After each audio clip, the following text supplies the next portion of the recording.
Hi guys, James at RampantLionReviews again for you today with another beer review. For this one we are going to head to Estonia once again for the first time in what feels like quite a little while, and we're going to return to a brewery who you've seen me review a couple of beers from before. I believe this is review number 4 from them here on the channel, but these guys in my experience do not disappoint. So for this review we are going to go to the southeast of the country, to Tartu, Estonia's second city, home to its oldest university. Just a very nice little place actually. And we're going to have a look at another beer from Pühaste Pruulikoda. This one is the Mr. Ronk, and it's an Imperial Baltic Porter coming in at 9% ABV. So this is the first dedicated review that I'm doing to a darker beer from Pühaste Pruulikoda. I've had the Trinity in Black, which was a collaboration between Puhäste and then AF Brew and Zagovor from St. Petersburg and Moscow in Russia respectively. That was very, very nice. Before that I had the Mari, which was a berry Berliner Weiss, if I remember correctly, or some kind of berry sour. And then I had the Sumi, which I think was a West Coast IPA from them as well. So I've had some really, really nice beers from these guys over the years, and they're probably one of the better known Estonian breweries these days. Everyone knows Pühaste Pruulikoda, of course, but after Pühaste it's most likely that Puhäste are the best known Estonian craft brewery. We have had things from Lea Pruulikoda and also Untappd on occasion, but we quite often get different beers from Pühaste and Puhäste. So these guys are probably the most findable, if you like, the most findable Estonian craft beer breweries that you're going to come across. Both of them do very, very nice beer, of course. I know that the craft beer scene in Estonia is kind of thriving at the moment. I will be going back to Estonia in August of this year if the virus clears. My friend Einar is getting married, so you will see me introduce a few more Estonian breweries on the channel at some point over the next few months. Fingers crossed everything works out for Einar and Larissa, his future wife. I'm really hoping that that comes off, so it'll be nice to see them. It'll be nice to get back to Estonia. I think the last time I was there was like April or March of 2013, which was before a lot of the craft beer scene kind of kicked off there. So exciting times in Estonia. Very nice little country, becoming very, very developed, of course. They've got the whole digital citizenship and digital industry and things has really kicked off there, which has been very, very impressive. And you know, very nice people. A very small country of only like 1.2 million people, if memory serves me correctly. So definitely worth visiting if you get the chance. But yeah, let's see how we get on with this one. And I always get excited when I review Estonian beers, because the response I get to these videos is always quite nice actually. So yeah, as always with my reviews, I'll tell you a little bit about the brewery before we taste the beer. If you want to get straight to the tasting, just fast forward. All the usual links are in the description below. That's the brewery website, the link to my other reviews that I've done from Pühaste Pruulikoda before. No doubt you will see some more at some point in the near future. There's all the usual social media down there too. If you want to see more reviews, do please consider subscribing to the channel. The whole channel, of course, has a geography based tagging system, so you can go into the home page and search for beer based on country, city, state, county, prefecture, whatever it is you're interested in. Do check out the playlists of beers from different countries. There is one there for all the Estonian beers that I've reviewed for you. That's being added to whenever I get the opportunity, but not as often as I would like, of course. And as always, please do get in touch and let me know some of the other beers and breweries that you guys would like to see me review. It's always great to hear from you guys that are watching the videos, and the support that you show the channel is hugely appreciated. So anyway, to tell you a little bit about Pühaste Pruulikoda then, on to my brewery notes. So as I told you already, Puhäste are based in Tartu in southeastern Estonia, and they were founded back in 2016 by Aroma, Lauri Edeman and Ular Kaljurund. So Lauri comes from a background in IT, while Ular is a businessman, and he was involved quite heavily in the restaurant and bar industry. And Eero apparently was a home brewer for a number of years, starting back in 2011 when he brewed at his summer house in Pusa, and then he went on to release his first commercial beers in 2014 under the name Blessed Virgin, and these really proved to be quite successful actually, and this was what inspired him to go on and kind of found a proper company, if you like. So these guys, Pühaste Pruulikoda, started out as a gypsy brewery. They brewed in various different breweries around Estonia before deciding in 2015 to set up their own brewery. So they did this in September of 2016, and it can be found in Tea Street in the southeast of Tartu, and they've expanded their capacity a good couple of times from what I understand. The lightest figure that I could find in terms of how much they brew was 3,500 hectolitres per year, but these days they also have the Kelder bar in the city centre, which is a kind of I don't know if you can describe it as a tap room. I think it's a tap room restaurant, but they also have the tap room at the brewery as well, which you can go and check out. Hopefully I can get down there and film a few reviews for you, and as of April 2020, when I'm filming this review for you, according to Untappd, they've produced around 150 different kind of beers. So if you think that these guys are about 4 years old, not even that, about 3.5 years old to be honest with you, having produced 150 different kinds of beer. 40 beers a year is pretty damn prolific and pretty impressive, I have to say. So yeah, that's all you really need to know about Pühaste Pruulikoda for the moment. A very impressive little Estonian brewery. Although I say little, but these guys are, I think, one of the bigger by volume producers in Estonia at the moment. 3,500 hectolitres per year was the last figure I found from them. That's probably inaccurate. I probably found that back in 2018 or something. But yeah, like I said, one of the better known Estonian craft breweries these days. And the scene down there is thriving. Lots of new breweries, but these guys are definitely one of the more established names. So yeah, that's all you need to know about Puhäste for the moment. If you want to learn more, of course, you can check out the brewery website. You can follow them on Facebook and Instagram to keep up to date with all the latest goings on, and you can check out the Rate Beer, Untappd and Beer Advocate pages to see more of all those different beers, like I said. So yeah, let's get on and actually have a taste of this one then. So as you can see, the artwork on this beer is quite Nordic.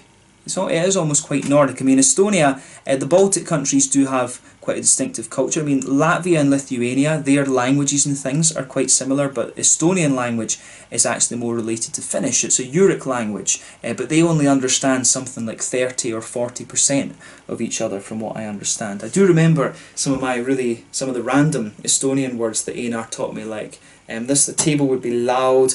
Segalkulm, kulm gap. Segalkulm was the fridge, kulm gap was the thing. Pleat, I think, was the oven, or pleat was the stove. Ahi was the oven. You know, I remember really random bits of Estonian. Haita was thank you and things like that. So yeah, Estonian is a very interesting sounding language. It's got a very similar rhythm to Finnish actually.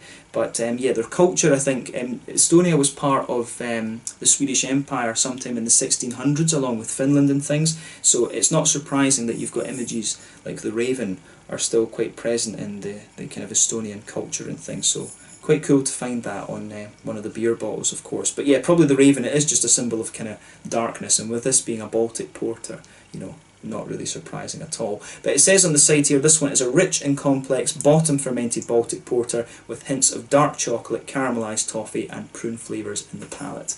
But yeah, lovely artwork on this one, very Viking-like, to be honest with you. And you can see that goes round there. I really like the raven on this one, and there you can see the Pühaste Pruulikoda symbol there. I do apologise if I'm pronouncing Pruulikoda wrong. Pruulikoda, of course, is just Estonian for brewery, from what I understand. But there you can see the Puhäste symbol there. I know that Pohjola, they say Pohjola Craft Brewery, or Pohjola Brewery. I don't know if Puhäste say Puhäste Craft Beer as well, but I quite like using the original Estonian words. I think it's always nice to learn little bits and bobs of other languages. So yeah, without further ado, let's get this guy out and we'll get on with the tasting. The Mr. Ronk Baltic Porter, coming in at 9% ABV from Puhäste in Tartu in southeastern Estonia. Let's get stuck into this one.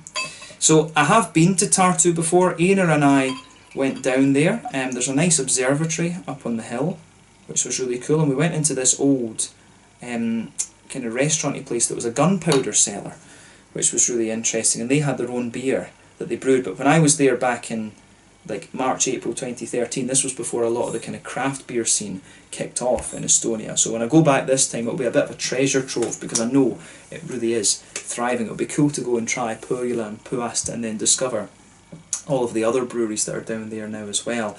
So yeah, you know, Tartu's a beautiful city. The university there, the oldest one in Estonia, that's definitely worth having a look around as well, actually. So yeah, this one then, as you can see, and as you would expect from Baltic Porter, this one's poured a lovely dark ebony rosewood colour. If I shine the light through that, there is a wee bit of a kind of Coca-Cola coloured edge, but this one is pretty much black as night. There's not a lot of transparency to this beer at all. You can see that the head on this one is about a half finger of a frothy, kind of quite dark tan head, to be honest with you. But this is what you would expect from a Baltic porter. There's nothing really particularly surprising about the appearance of this beer. One or two big bubbles sticking towards the side of the glass, a few little ones going up towards the bottom of that head there, but you know, overall it does look pretty nice and nothing really unexpected for the Baltic porter style, to be honest with you. When it is an Imperial porter, you would expect it to be a little bit less transparent and things too, so that is not unsurprising. So yeah, looks very, very nice, or I should say not surprising at all is probably a better thing. Better English. My English is going crazy these days with all the Swedish and Japanese that I'm having to study. So yeah, looks very, very nice this. Let's have a look at the aroma and see how we get on. Oh yeah, right.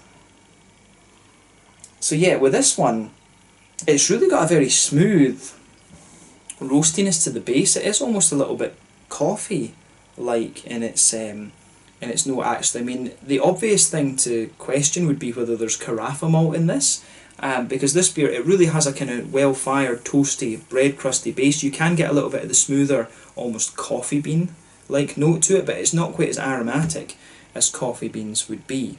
So it's a really interesting mix of aromas that you're getting out of this one. So yeah, a lovely kind of bread-crusty, toasty bread-crusty note to this one. It's almost got a little bit of a kind of, it's got definitely a little bit of a woody, kind of tobacco-y type sweetness to it as well, to be honest. So yeah, some woody and tobacco-y kind of undertones in this one. The roasty kind of bread crusty note in there. Also a bit of the kind of brown, almost rye breadish quality. There's a wee bit of a kind of dark chocolate in there, you know, a sort of 80-90% cocoa chocolate, which is interesting. It almost smells a little bit like a really high percentage cocoa hot chocolate. You know, if you stick your nose inside a can of Nesquik powder, it almost smells like that, but just a bit of a higher percentage cocoa actually. In terms of brown sugar, there's a very nice kind of toasty caramelly note to this one. There is really the woodiness that comes out of this. It's very nice. The more and more that you smell of it, it starts to smell more like rye bread, and you do get a few kind of nutty undertones in there as well, which is very, very nice. You can smell that this is a porter. It does have a few of those kind of just lighter notes. If it's an Imperial stout, it smells a lot bigger and thicker and kind of sweeter. But this one, I always find with the porters, they do smell quite smooth. And the thing that really separates the porter from the stout is normally the mouthfeel, and of course that comes from different yeast strains. So to me, this has got a really lovely smoothness to it. But you've got the bready notes, the tobacco, the woodiness, everything that I've described to you previously. In this beer, but it really has a sort of, it's woody, it's tobacco-y, you can smell the kind of smooth bread crust, you've got the kind of straight up rye bread in there as well, some powdery sort of dark chocolate, a little bit of a kind of toasty brown sugar in there, more of a kind of treacly toasty brown sugar actually now that I come to think of it. So yeah, you've got a really nice malt base in this one that's got a lot of things going on in it, to be honest with you. So yeah, check out the aroma of the malt base in this one. I think you will really appreciate it. On the hoppy side of things then, definitely a good little bit of earthiness to this one. I wouldn't be surprised if there is a wee bit of fugel in here, because the earthiness is quite, it is almost a little bit ashy, so I wouldn't be surprised if there's a bit of English fugel in here. There's probably a bit of Bramling's Cross as well, which is quite a popular hop to use in porter beers. It gives you some lovely kind of berryish fruits. But yeah, nice little bit of an earthiness in there, wee bit of that kind of herbal quality that you can sometimes associate with English hops, little touch of floral notes, some lighter grassiness, and of course then there's the fruity quality on top of that. But there is something definitely English about the kind of green side of the hops in this one. So on the fruity side of things, to me there is a little bit of a kind of juicy figgy note in there. It's got a little bit of a raisiny sharpness to it as well. I can see on the bottle exactly why they're saying prudence, because it has that almost blackberryish, blackcurranty juiciness to it, but then you've got the little sharper note that you might get from the prunes. I can definitely see why they're suggesting prunes for the aroma on this one. Could be the power of suggestion, of course, but that is always one of the things. So the fruitiness on this one, I would say it does have just a little bit of sharpness to it. So overall, the malty side of this beer is quite smooth, a little bit roasty, good little bit of a kind of hoppy presence to it as well, and some nice kind of juicy, sharper, fruity notes to the beer as well. So overall, this is a very, very nice smelling Imperial Baltic Porter. One of the more kind of smoother and roasty, I'd say, yeah, I think roasty's not the right word, it is definitely one of the kind of smoother ones that I've come across, but the fruitiness in this is a little bit sharp actually, which is quite interesting. So yeah, let's have a taste of this one then and see how we go on. This one is the Mr. Ronk, an Imperial Baltic Porter coming in at 9% ABV from Pühaste Pruulikoda in Tartu in Estonia. Let's get stuck into this one. Slàinte, skål, terviseks.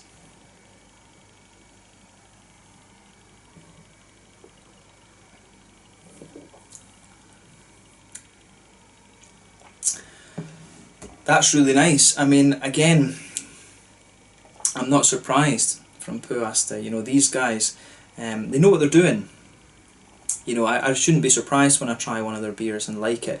As I said, this is my first review, first sort of dedicated review, if you like, to one of their kind of darker, more roasty type beers. As I say, the Sume was a West Coast IPA, the Mari was a kind of fruity Berliner Weiss. It'd be nice to try a New England from these guys as well, and you know, something like a quadrupel or a Scotch ale, or you know, even a Doppelbock, you know, something a little bit more along these lines. That would be really interesting. But we're limited on what we get from Puhäste, of course. But this is a really solid Imperial Baltic Porter. Let's see how the flavour of this one develops.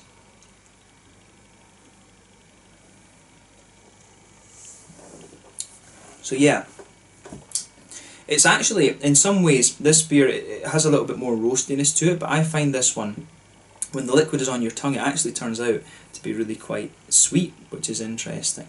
So yeah, let's just break this down then. Straight away with this beer, you get that roasty, toasty black malt there in this one. I'm not overly convinced that it's Carafa. Now that I taste it, I'm not overly convinced that it's Carafa malt that's in this, because it has, you can pick up a few of the elements you'd expect, like that well-fired bread crust, that comes out towards the back of the palate, which is quite interesting. So there's one or two things in there, but the roastiness, I think, is just almost a little bit too dry to be Carafa malt. I'd be curious to know, but I think it's a little bit too dry to be the Weirmann Carafa, which is incidentally a lovely malt to use in these kind of beers. But yeah, lovely roasted kind of black malty backbone going across the middle of the palate there.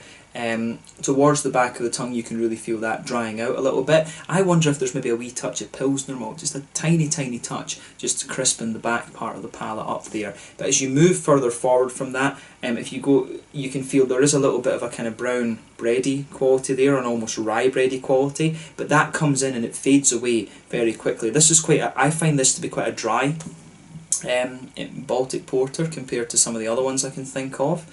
But that it takes a little while for that to develop, of course.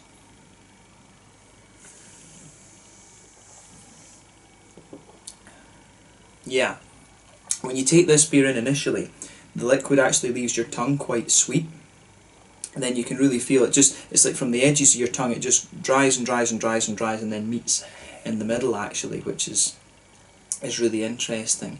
If you go to the front corners of your palate and then move in a little bit, you'll get some of the woody smoothness out of the beer. And if you go to the centre of your tongue, the very centre of your tongue, and move forward, you can feel some of the nutty. There is a little touch of a nutty undertone to this beer as well, and it kind of hooks up with the woody flavours that I was talking about as well. But really, it's a very the whole centre of your palate is quite roasty and well fired. I really am curious. I would love to know whether it's Carafa that's in this, but to me it strikes me as being a little bit dry for Carafa. I could be wrong right enough. But like I say, on top of that, if you go into the centre of your palate when you first take this one in, you do get a nice bit of a sweet kind of German rye bread out of it. On top of that, there is a bit of chocolate to this one.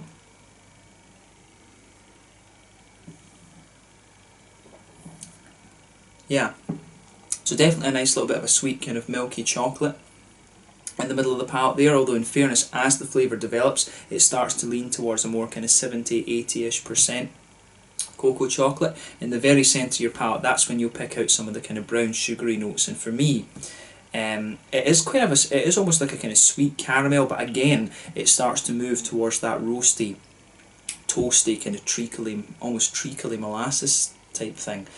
So this beer really is, if you pay attention to the middle of your palate, you'll be really surprised with this one, just like how much it sort of dries out. When you take this beer in initially, it really is very sweet and very smooth, but then it dries out a hell of a lot. The other thing I think I said was that in the aroma it comes across as having an almost coffee-like smoothness to it, but this one, it is quite dry in terms of its roasty characters. Actually, this is quite a dry porter in my mind, come to think of it.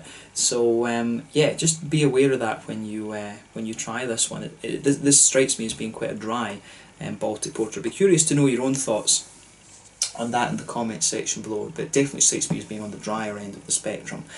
So we've covered the malt base in the middle of the palate quite well. Let's look at the hoppy side of things then.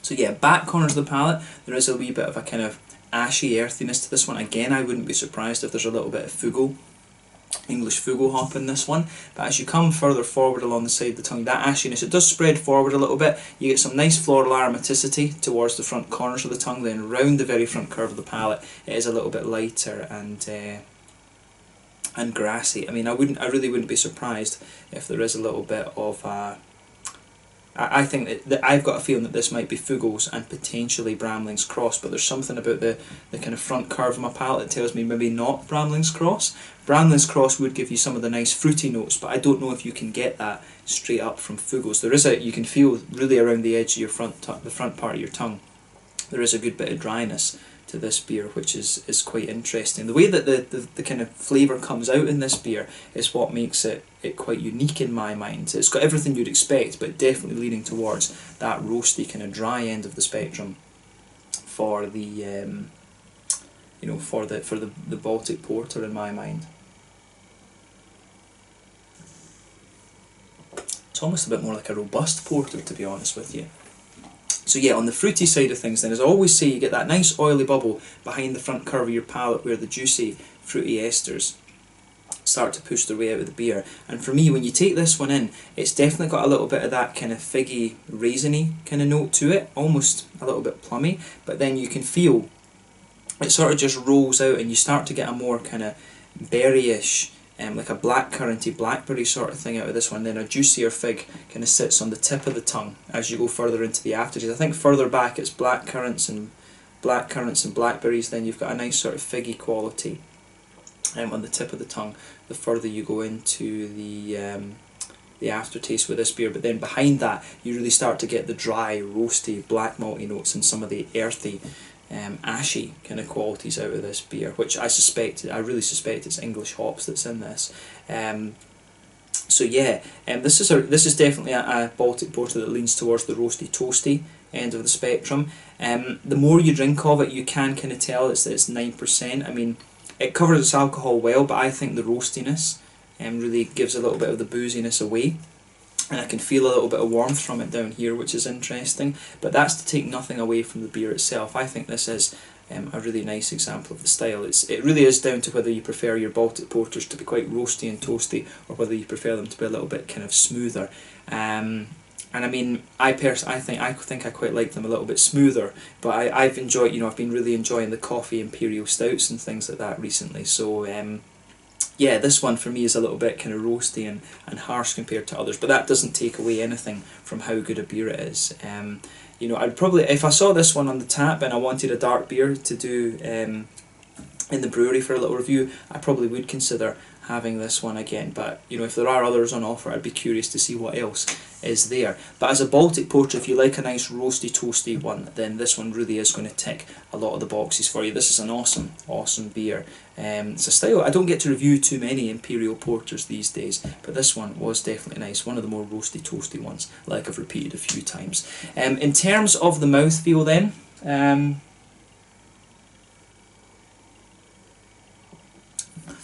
this beer is quite mid-bodied. It's kind of very straight in the middle of the road. The carbonation is really quite smooth on this one. It's got a bit of an oiliness to it.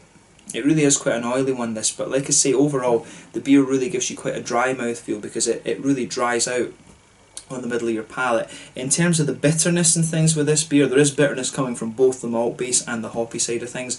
I wouldn't be surprised if this beer is about 80 IBUs, something like that. There's quite a lot of bitterness to this one, in my experience. As I say, I don't know if you count the black malts in the malt base, but I feel that that gives this beer quite a roasty, bitter backbone. Some nice juicy fruits, a little touch wet, but also a little touch oily as well, which is interesting. In the malt base, as I say, it's quite dry and roasty, but there's a little bit of a sweetness when you first take the beer in, but this one, it really dries out quite a lot, and that's where a lot of the roasty toastiness comes from, and that mixes in with the IBUs from the hoppy side of things. But yeah, a really interesting Baltic porter. This one, an Imperial Baltic porter, 9%. I think you notice the booziness of this one a little bit, and that's mainly because it leans towards the roasty side of things. If you had like a sweeter Baltic porter, you probably wouldn't notice it that much, but these guys probably do that, and they've probably got a beer that's quite similar to that too. But I've enjoyed reviewing this one. I like reviewing things that are a little bit different, and Puhäste have pulled off a nice kind of robust, I would say this is more of a robust Baltic porter rather than anything else. So thumbs up to Puhäste for this one. It's really been quite an interesting thing to try. The 9% Mr. Ronk, a bit of a monster. If you like dry, roasty, toasty Imperial porters and some English hops, I think this one really is going to suit you down to the ground. I'm almost certain that I think that there's Kent Golding, sorry, not Kent Goldings, I think there is Fuggles hops in this, and probably Bramling's Cross, to be honest with you. So yeah, let's leave it at that for this one. This is the Mr. Ronk, an Imperial Porter at 9% ABV from Pühaste Pruulikoda in Tartu in the southeast of Estonia. A really nice beer, this one, and I'm glad that I was able to review it for you here on the channel. So yeah, once again, thank you for watching my beer reviews. Until the next time, please like, subscribe, share, all the usual YouTube stuff. Let me know your own thoughts on this beer in the comment section below. Let me know what your favourite beers are from Pühaste Pruulikoda as well. Do give me some other Estonian brewery recommendations too, because as I say, I am hoping to get out there in August if all the virus stuff clears, fingers crossed, and you might see Einar in a review or two at some point as well. He's getting more into his beer from what I understand. So yeah, look forward to that. I look forward to more Estonian reviews, and you will see some out and about videos when I'm down in Estonia as well. This one was the Mr. Ronk 9% Imperial Baltic Porter from Pühaste Pruulikoda in Tartu in the southeast of Estonia. Thank you again for watching. Haita, and I will catch you guys very soon. Slanja, Skål, Tervisex. Make sure you check out Puhäste from Tartu in Estonia. Cheers.